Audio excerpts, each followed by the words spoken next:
नमस्कार, जय हिंद, जय भारत।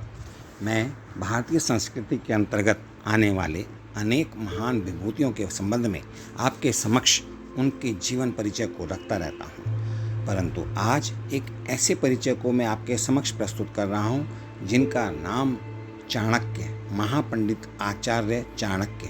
और इनका जीवन परिचय इतना अच्छा है और इनकी नीतियाँ इतनी अच्छी हैं कि इन्होंने अपने जीवन में जो भी निर्णय किए या निश्चय किए उनको पूरा करके छोड़ा। और इन्होंने अनेक ऐसी उदाहरण, ऐसे एग्जाम्पल, ऐसे नमूने दिए जो कि हमारे जीवन में 100% सत्य होते हैं। महापंडित आचार्य चाणक्य जो विश्व विख्यात ग्रंथ कौटिल्य अर्थशास्त्र के रचयिता भी हैं, उनको सत्ता परिवर्तन करने वाले महान राजनीतिज्ञ के रूप में भी जाना जाता है। वह सत्ता परिवर्तन करने में माहिर थे। उन्होंने नंद वंश के उस समय के सर्वशक्तिशाली राजा महानंद का विनाश करके उस राज्य पर अपने अनुयायी शिष्य चंद्रगुप्त मौर्य को प्रतिष्ठित किया। चाणक्य अपने समय के महाविद्वान पंडित आचार्य चणक के पुत्र थे। चणक के ज्ञानी तेजस्वी पुत्र होने के कारण ही उन्हें चाणक्य कहा जाने लगा। उनका वास्तविक नाम विष्णुगुप्त है। उनके 8 नामों का उल्लेख उनके ग्रंथों में मिलता है, जो इस प्रकार से है: वात्सायन, मल्लनाग, कौटिल्य, चाणक्य, ड्रमिल, पक्षिल स्वामी, विष्णुगुप्त तथा अंगल। अपनी कौटिल्य नीति के कारण उन्हें मुख्य रूप से कौटिल्य नाम से भी जाना जा गया है। चाणक्य नीति उनके विश्व विख्यात ग्रंथ कौटिल्य अर्थशास्त्र से उन्हीं द्वारा अलग किए गए 17 अध्यायों पर आधारित ग्रंथ रचना है, जिसे चाणक्य ने अलग से चाणक्य नीति नाम दिया है।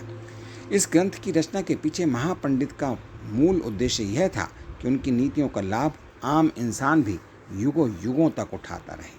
कौटिल्य अर्थशास्त्र वास्तव में विशद ग्रंथ है, जिसमें राज्य, राजा, जनता, विधान तथा समाज के नियमों की व्याख्या की गई है। दूरदर्शी चाणक्य को इस बात का ज्ञान था कि समय के काल चक्र के साथ राज्य और समाज की व्यवस्थाएं बदलती रहेंगी।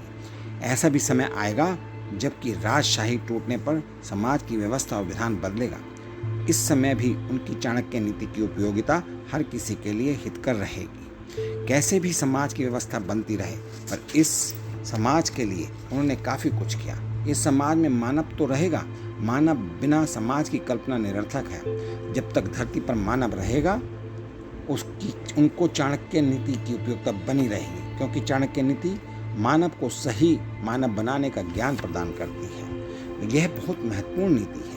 कौटिल्य अर्थशास्त्र जिसमें अपनी नीतियों को आम आदमियों के लिए चाणक्य ने अलग करके पुस्तक के रूप में दिया, पुस्तकाकार रूप में दिया। उसकी गहराई के बारे में जानकारी पाने के लिए हमें मूल ग्रंथ कौटिल्य अर्थशास्त्र के बारे में संक्षिप्त जानकारी होनी चाहिए, और यह आवश्यक भी है। इस ग्रंथ के वर्णित राज्य सिद्धांतों के साथ साथ राज्य प्रबंध संबंधी सूक्ष्म तत्वों को पिरोया गया है। इस ग्रंथ के विषय को देखकर संसार के बड़े से बड़े कूटनीतिज्ञ भी दांतों तले उंगली दबाने को मजबूर हो जाते हैं। भारतीयों के राजनीतिक ज्ञान की प्रौढ़ता का लोहा मानते हैं। इस ग्रंथ की सबसे बड़ी विशेषता यह है कि इसमें सिद्धांत और व्यवहार का, आदर्श और यथार्थ का तथा ज्ञान और क्रिया का अद्भुत और सुंदर समन्वय देखने को मिलता है। इसीलिए आज इस ग्रंथ का महत्व यूनान के महान दार्शनिक अरस्तु और प्लेटो के ग्रंथों से कहीं और अधिक आंका जाता है। चाणक्य ने अपने अर्थशास्त्र में स्वयं लिखा है: पृथिव्याम लाभे पालने च यावन्तरर्थशास्त्राणि पूर्वाचार्यैः प्रस्थापितानि प्रायश्चस्तानि सहृदयैकमदिमर्थम शास्त्रम कृतम। अर्थात प्राचीन आचार्यों ने राज्य की प्राप्ति की और उसकी सुरक्षा से संबंधित जितने भी राजनीति शास्त्रों की रचना की है, उन सब के सार का संग्रह करके मैंने अपना अर्थशास्त्र लिखा है। इससे यह बात स्पष्ट हो जाती है कि भारत में राजनीति विषय पर पहले भी प्राचीन काल में ग्रंथ लिखे गए, पर अब वे उपलब्ध नहीं हैं, काल के हाथों नष्ट हो गए। यह सौभाग्य का विषय है कि चाणक्य का अर्थशास्त्र हमारे लिए सुलभ हो गया और हमें प्राप्त हो गया, और हम इसको पढ़ सकते हैं, लिख सकते हैं, सुन सकते हैं।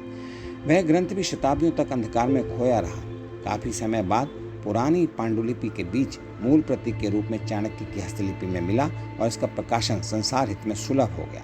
आचार्य चाणक्य लिखित कौटिल्य अर्थशास्त्र के अलग किए गए चाणक्य नीति के अलावा चाणक्य सूत्र 15 अधिकरणों तथा 107 प्रकरणों में विभक्त ग्रंथ है। इसमें राजा के कर्तव्यों, गुप्तचरों की नियुक्ति, सेना पर कड़ी दृष्टि, मंत्रियों की नियुक्ति और समय समय पर उनकी परीक्षा, कर विधान, भूमि, दुर्ग, कोष की देखभाल, युद्ध, संधि तथा तटस्थता के साथ साथ घोषित शत्रु और छद्म शत्रु की पहचान के अतिरिक्त अपने पुत्रों तक से सावधान रहने आदि का विस्तृत वर्णन किया गया है। इस प्रकार इस ग्रंथ में राजनीति विज्ञान का सांगोपांग और समग्र रूप से वर्णन हुआ है। बहुत अच्छा विषय इसमें लिखा हुआ है। इस ग्रंथ में कलाओं, शिल्पों को समुन्नत करने की अनेक विधियां बताई गई हैं। मदिरा जैसी नशीली वस्तुओं पर नियंत्रण रखने, वनों और खानों का लाभ उठाने, सिंचाई के साधनों को अपनाने तथा दुर्भिक्ष के समय जनहित करने योग्य कार्यों और उपायों का उपयोगी वर्णन किया गया है। अकाल के समय किस प्रकार से सहायता करनी चाहिए और जब आप शक्तिशाली हैं तो उस समय अपनी शक्ति का प्रयोग करके किस तरीके से राजा अपनी प्रजा का ध्यान रखे, यह सब इसमें बताया गया है। इतना ही नहीं, दंड विधान तथा अन्य रीति नीति संबंधी बातों का भी व्यावहारिक चित्रण तथा सिद्धांत और व्यवहार के अद्भुत यथार्थ से भरपूर समन्वय इस ग्रंथ में किया गया है।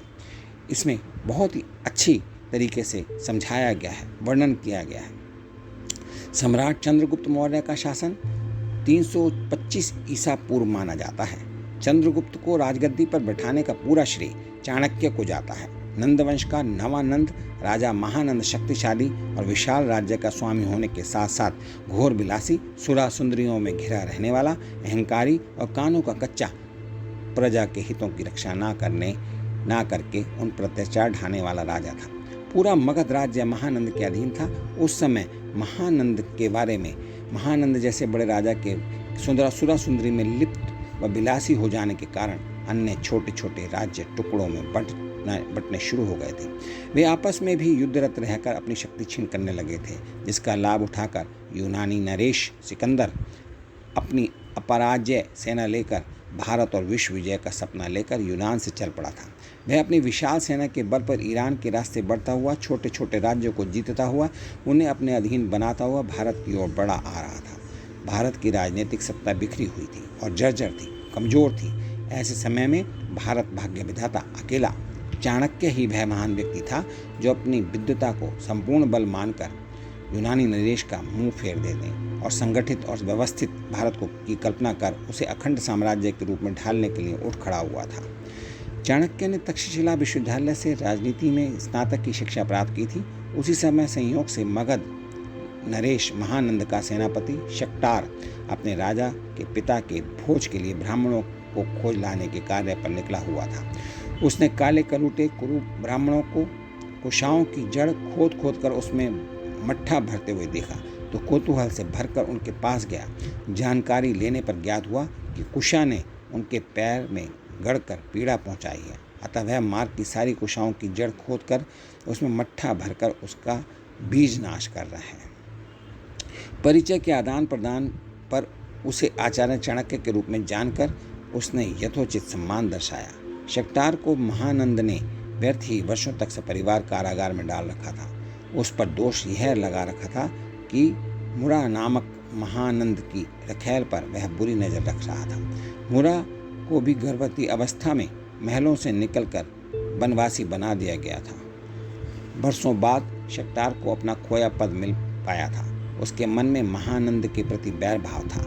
मन ही मन विचार किया कि अगर इस महाविद्वान जिद्दी ब्राह्मण को राजा के भोज निमंत्रण में ले जाकर उसकी कुरूपता को लेकर महानंद से उसे अपमानित करवा दे तो जो इंसान कुशा के पैरों में गड़ने पर उसके जड़ मूल नाश कर रहा है वह महानंद से अपमानित होने पर उसका भी वंश मूल मिटाकर दम लेगा।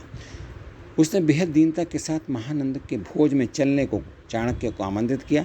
चाणक्य स्वयं चाहता था कि उसे किसी तरह महानंद के पास जाकर इस बात को समझाने का अवसर मिले कि वह यूनानी आक्रमणकारी सिकंदर से भारत भूमि की रक्षा के लिए अपनी विलासिता छोड़ छोटे राज्यों को एक कर उससे मुकाबला करने और पछाड़ने के लिए उठ खड़ा हो। वह भोज में गया और जैसे कि शक्टार महानंद के दंभी स्वभाव से परिचित था, महाविद्वान परंतु काले कलूटे कुरूप व्यक्ति को अग्रिम पंक्ति में बैठा देख भड़क उठा। उसे वहां से तुरंत निकल जाने का आदेश दिया। शक्टार ने महानंद को बताया कि वह तक्षशिला विश्वविद्यालय के आचार्य महापंडित चाणक्य है, पर दंभी महानंद को अकारण चढ़ा क्रोध शांत न पड़ा। उसने समस्त ब्राह्मणों के सामने चाणक्य को और भी अपमानित किया। चाणक्य ने भी भरे दरबार में अपनी शिखा खोल प्रतिज्ञा की, जब तक नंदवंश के वंश मूल का नाश ना कर लूँगा वह अपनी शिखा नहीं बांधूंगा। अर्थात उन्होंने यह प्रण किया कि जब तक मैं नंदवंश के वंश मूल का नाश ना कर लूँगा तब तक अपनी शिखा को नहीं बांधूंगा। और सिंह जैसी चाल से चलता अपमानित महापंडित बाहर निकल गया। संयोग ने उसे रास्ते में राज्य से निकाली जंगल में झोपड़ी बनाकर रहने और पंखे बनाकर गुजारा करने वाली मुरा सुंदरी से मिलाया। वह जो गर्भ लेकर महल से निकाली गई थी, अब तक उसका पुत्र उत्पन्न होकर युवा हो रहा था। उसका नाम था चंद्रगुप्त। और चंद्रगुप्त चाणक्य उससे मिला। चाणक्य ने चंद्रगुप्त को भुजा शक्ति परखी। उसके पिता महानंद के प्रति उसमें प्रतिशोध की धधकती ज्वाला को परखा। उसके हाथों नंदवंश का नाश करवाने और उसे मगध नरेश बनाने का संकल्प साधा, अपने साथ ले गया। पीछे से महानंद का सेनापति शक्टार भी आ गया और वो भी आकर के उनके साथ मिल गया। आचार्य चाणक्य ने राजनीति की शिक्षा और शक्टार ने युद्ध कला की दीक्षा देकर चंद्रगुप्त को कुछ ही दिनों में कुशल योद्धा बना महानंद की सेना में भर्ती करवा दिया। और इस प्रकार से चंद्रगुप्त की एंट्री महानंद की सेना में हो गई। चंद्रगुप्त अपने गुरु चाणक्य के संकेत पर महानंद से उभी हुई सेना को बागी बना दिया। अपने नेतृत्व में उसको सेना को ले लिया। सिकंदर का सामना करने के लिए चल पड़ा। सिकंदर की सेना राजा पुरु की हाथी सेना के आगे अपनी काफ़ी तबाही को प्राप्त हो चुकी थी। चाणक्य ने अपने प्रयासों से छोटे छोटे राज्यों को एक कर उनकी शक्ति संगठित कर उनकी सहायता चंद्रगुप्त को दिला दी। संयुक्त हमलों से विश्व विजेता का सपना सजाकर यूनान से चलने वाला सिकंदर शरीर पर इतने जख्म खाकर भारत की धरती से भागा कि यूनान की धरती पर पहुंचने से पूर्व ही वह रास्ते में मौत के मुंह में समा गया। चंद्रगुप्त की शक्ति इतनी बढ़ चुकी थी कि मगध पर आक्रमण कर महानंद को हरा कर उसे बंदी बना लेना कठिन कार्य न रहा। जंजीरों में जकड़ा महानंद उसी काले कलूटे कुरु ब्राह्मण के सामने लाकर कदमों पर डाला गया तो चंद्रगुप्त ने तनिक भी दया न खाते हुए उसका सिर उड़ा देने का आदेश दे दिया।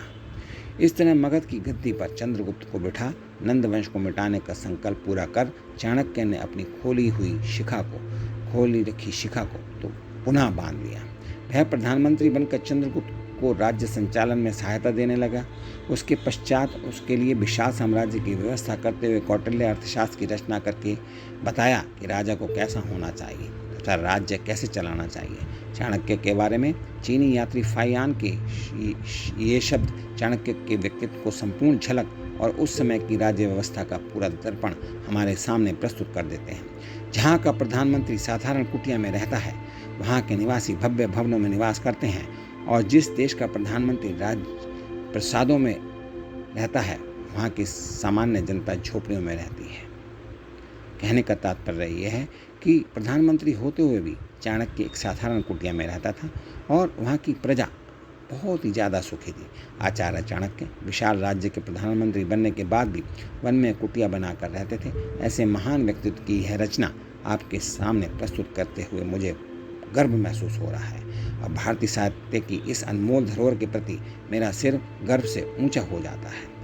आज मैं नमन करता हूँ, आज मैं करबद्ध होकर प्रणाम करता हूँ अपने महापंडित आचार्य चाणक्य जी को, जिन्होंने एक ऐसा साम्राज्य बनाया जो कि राजा और प्रजा के रूप में एक सुख अनुभव कर रहा था। कौटिल्य अर्थशास्त्र की रचना करके उन्होंने आने वाली पीढ़ी, आने वाले राजनीतिज्ञ के लिए एक मार्गदर्शन दिया और चंद्रगुप्त को किस प्रकार से उन्होंने राजा बनाकर सम्राट चंद्रगुप्त मौर्य बना दिया।